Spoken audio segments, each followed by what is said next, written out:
Let me tell you something I know for sure: true beauty, real magnetism. It doesn't come from age, money, or appearance. It comes from how you show up for yourself and others every single day. You see, being irresistible isn't about seduction. It's about substance. Today, we're going to talk about 6 life-changing habits that elevate a woman from simply admired to unforgettable. Are you ready to step into your power? You know, one of the most powerful shifts a woman can make in her life happens quietly. It doesn't come with applause. It doesn't trend online. But when it happens, people around her feel it. Even if they can't quite name it, it's the moment she decides that her emotions will no longer control her, as she will control them. That's not coldness. That's not detachment. That's wisdom. That's emotional mastery. See, when we're younger, we're taught that feeling everything deeply means we're alive. And that's true to a point, but life will hand you situations that try to take you out of yourself. Moments that push every button, rattle every nerve. People who misunderstand you, dismiss you, betray you, or trigger wounds you thought you had already healed. And in those moments, the immature reaction is to fire back, to spiral, to prove something. But the irresistible woman, she pauses, she breathes, she chooses. That's the key. Choicey, because emotional maturity doesn't mean you don't feel anger. It means your anger doesn't get to drive the car. You may feel hurt, yes, but you don't weaponize that pain. You hold it, you learn from it, and then you respond in a way that honors who you are, not in a way that lowers you to match someone else's chaos. Now, let me tell you something. It takes strength to not match energy. It takes a grounded woman to sit in a room filled with noise and still choose peace. That kind of strength doesn't develop overnight. It's built one moment at a time. When you decide, I don't need to react right now, I can walk away. I can speak when I'm clear. I can rise above this. That's not weakness. That's power in its highest form. You don't have to attend every argument you're invited to. You don't have to explain your worth to someone committed to misunderstanding it. You don't have to make yourself small just because someone else is loud. There is a silent power in the woman who knows how to regulate her emotions, who knows that peace is not something handed to her, it's something she protects.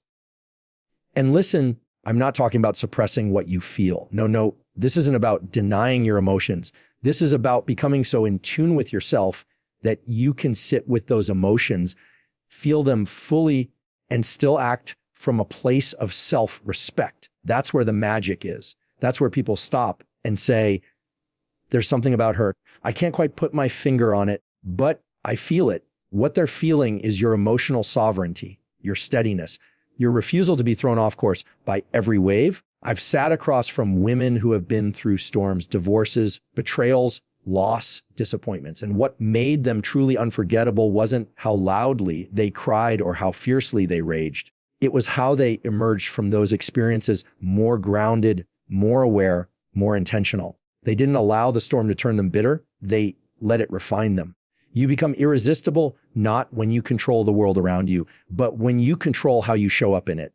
And here's the truth: people feel safe around a woman who is emotionally stable. They trust her energy. They want to be near her, not because she's perfect, but because she is consistent. She doesn't let the room change her. She brings calm to the room. So the next time you're in a moment where the old version of you would have reacted, paused for approval, clapped back in anger, broken down because of a few careless words, I want you to stop and ask yourself, what would the woman I'm becoming do right now? And then do that. Because every time you choose grace over drama, clarity over confusion, presence over panic, you become more of her, the woman you're meant to be, the woman who doesn't just walk into a room, she anchors it. There's something almost magnetic about a woman who carries herself with deep, unwavering self-respect. You can feel it when she walks into a room, not because she's flashy, not because she's loud, but because she's grounded. She doesn't need to announce her worth. It speaks for itself in how she stands, how she speaks, and how she moves through the world. This kind of woman doesn't chase. She doesn't plead or prove. Not because she's hard or guarded, but because she's whole. She knows what she brings to the table, and she won't shrink to be chosen. She has lived enough, lost enough, learned enough to understand that settling for crumbs is a disservice to her soul. And the truth is, once you've spent time with your own heart and learned how to truly love it, you stop allowing people to play games with it. Now, let me say this, self-respect doesn't mean walking around with a chip on your shoulder. It doesn't mean building walls so high that nobody can reach you. What it does mean is that you're intentional about who has access to your energy. You know when to say yes, and you're unafraid to say no. You don't ghost your needs to keep someone else comfortable. You show up for yourself first, not because you're selfish, but because you've realized you can't pour from an empty cup. You see, people will treat you the way you treat you. If you constantly put yourself last, if you tolerate disrespect just to keep the peace, if you abandon your own truth to avoid conflict, what you're silently teaching the world is that your value is negotiable. But when you embody self-respect, you send out a different message, one that says, this is how I deserve to be treated. And if you can't meet me there, I'll still be just fine. And it's not just about romantic relationships, it's every relationship, family, friendships, colleagues. When you honor your boundaries, you start attracting people who can honor them too. And those who can't, they fall away, yes, but let them. Because every time you make space by releasing someone who couldn't meet your standard, you're inviting in someone who can. A lot of women were taught that being good meant being agreeable, silent, easy to manage. But I want to say this loud and clear. Being a woman of self, respect doesn't make you difficult. It makes you clear. And clarity is not aggression. It's not ego. It's love. Love for your time, your energy, your dreams. Love for the woman you've fought to become. I've seen it over and over again. When a woman truly steps into this version of herself, everything around her begins to shift. She no longer stays in rooms that insult her spirit. She doesn't explain herself to people committed to misunderstanding her, and she stops shrinking just to fit into places she's outgrown. Instead, she grows boldly, unapologetically, and with a grace that commands attention without begging for it. You want to know what makes her irresistible. It's that she no longer waits to be chosen. She chooses. She chooses who gets her time. She chooses what she'll tolerate. She chooses how she responds. And most importantly, she chooses herself. Not once, not just on the good days, every single day. And yes, it takes courage, because when you start respecting yourself, you may lose people who only benefited from your lack of boundaries. You may feel lonely for a while, but I promise you that kind of loneliness is a sacred space. It's the space where you rebuild, where you realign, where you rise. So when you stand in front of the mirror tomorrow morning, I want you to look yourself in the eye and say, I'm not asking for permission to be respected. I am worthy of respect, and I will no longer settle for anything less than what honors me. That is the moment the world starts rising to meet you. One of the most beautiful traits I've seen in truly mature, magnetic women is their ability to stay curious, not judgmental curious. And I know in a world that moves so fast, where everybody seems to have an opinion ready before you even finish your sentence, curiosity feels like a lost art. But let me tell you something, curiosity is one of the most irresistible habits a woman can embody. It makes people feel seen, not scanned, heard, not handled, valued, not sized up. Now, we all know what judgment feels like, the raised eyebrow, the quick assumption, the mental checklist. Why does she dress like that? Why is she still with him? Why hasn't she figured that out by now? It's subtle, sometimes silent, but always sharp. And what it always does is shut people down. Judgment builds walls. Curiosity builds bridges. See, a curious woman doesn't need to put others in boxes. She's not in a rush to label or diagnose. She wants to understand, not interrogate, and you can feel the difference. You can feel when someone is asking a question because they genuinely care about your answer, not because they're looking for a way to confirm their opinion. And here's the thing. You don't need to agree with someone to be curious about them. You just need to care enough to listen without trying to fix, correct, or prove a point.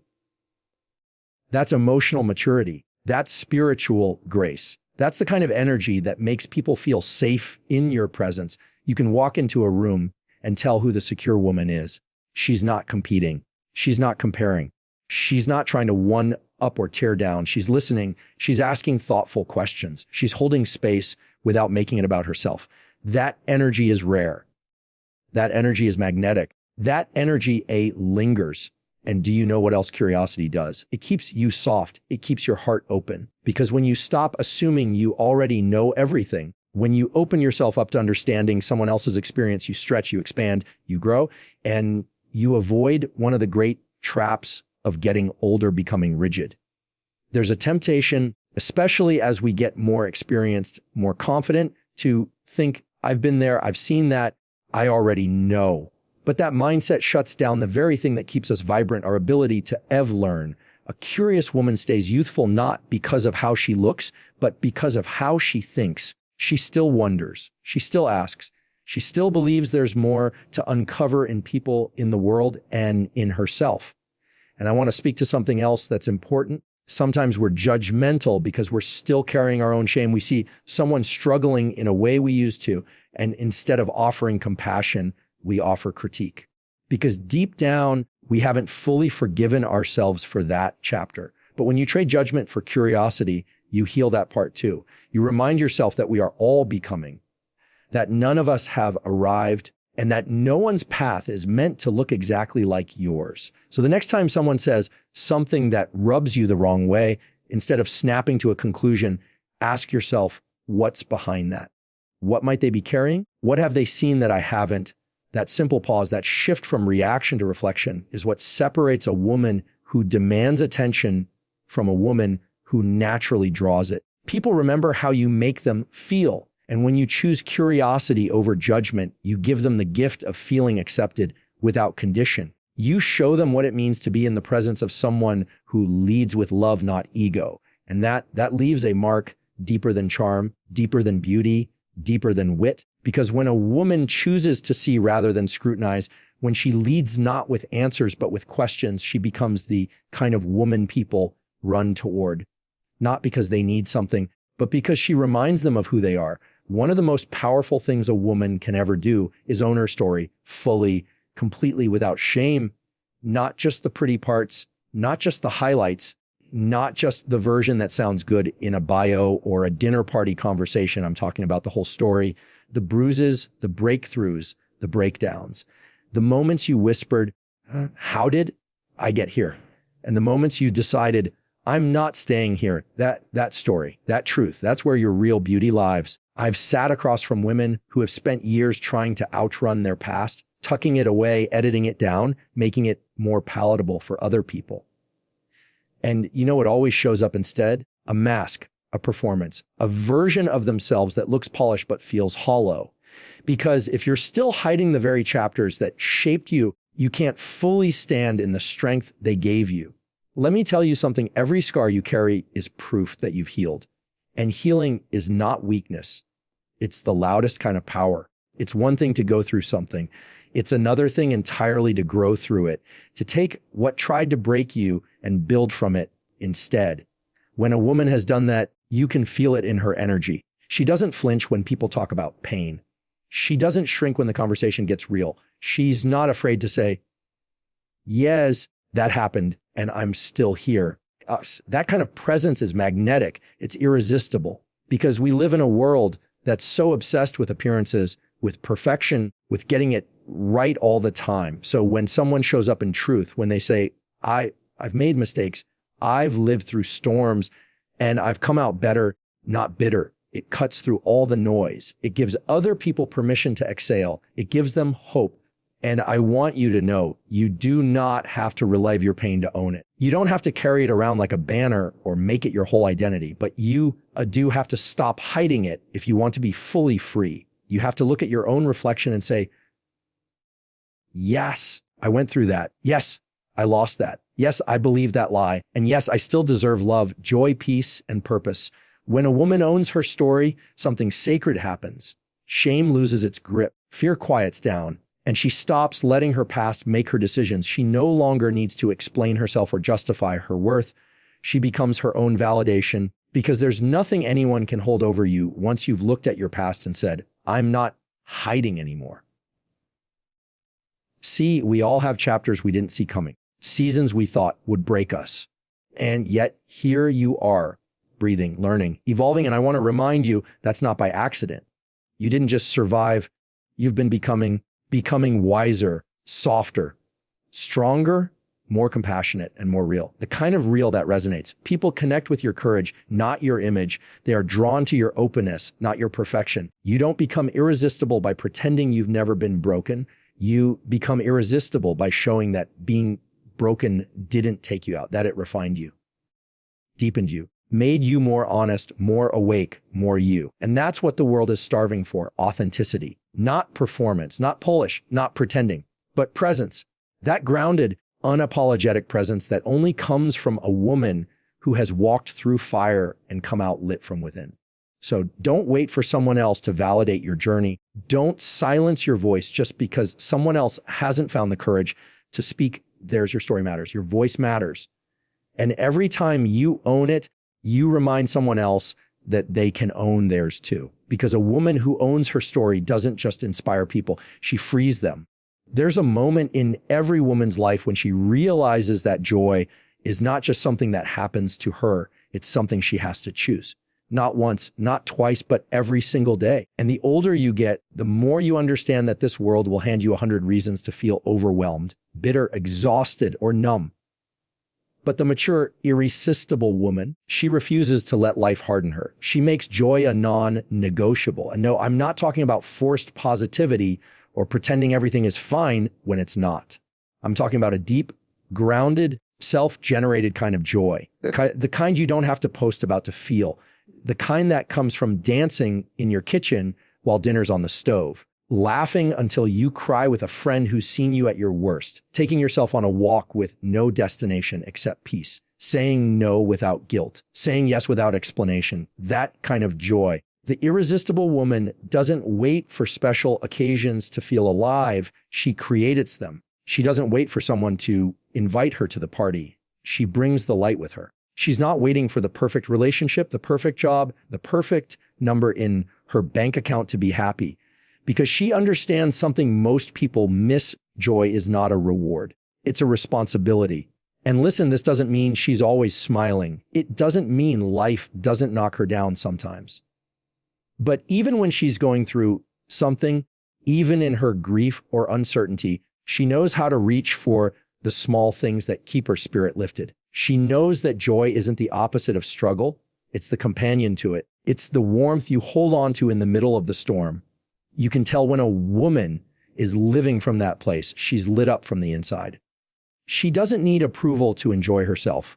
She doesn't apologize for doing what brings her pleasure, peace, or excitement. Whether that's traveling solo, curling up with a good book, building a new dream, or simply choosing rest, she honors what lights her up, even if no one else understands it. There is something wildly attractive about a woman who doesn't make her happiness someone else's job.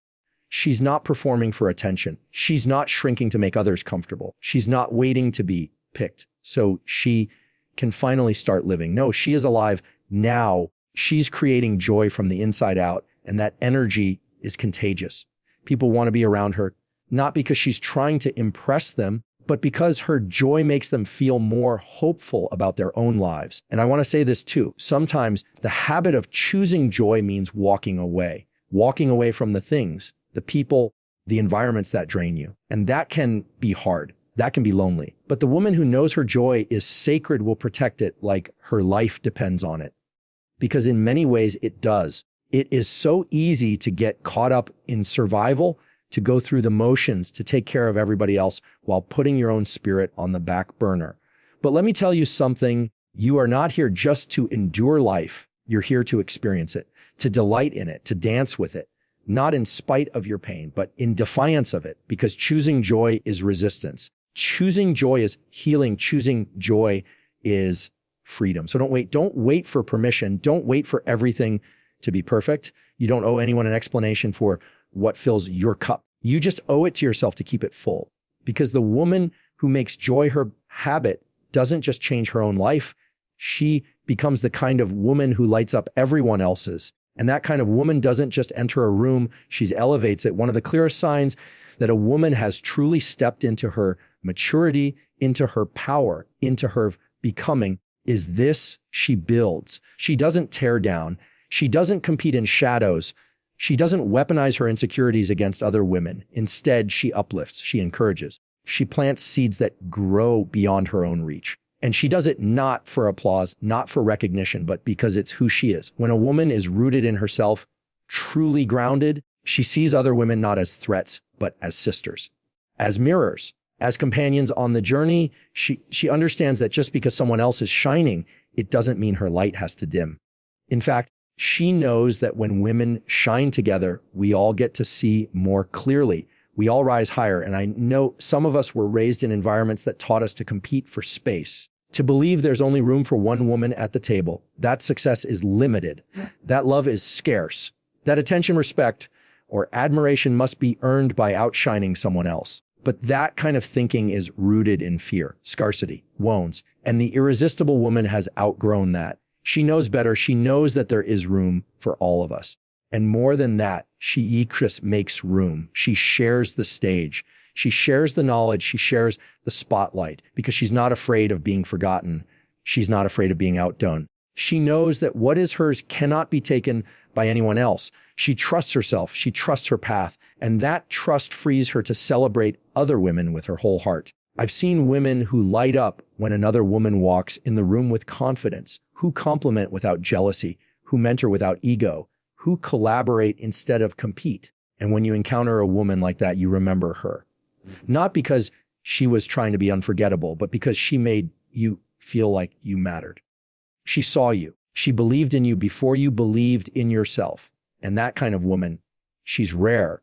But when you find her, you never forget her.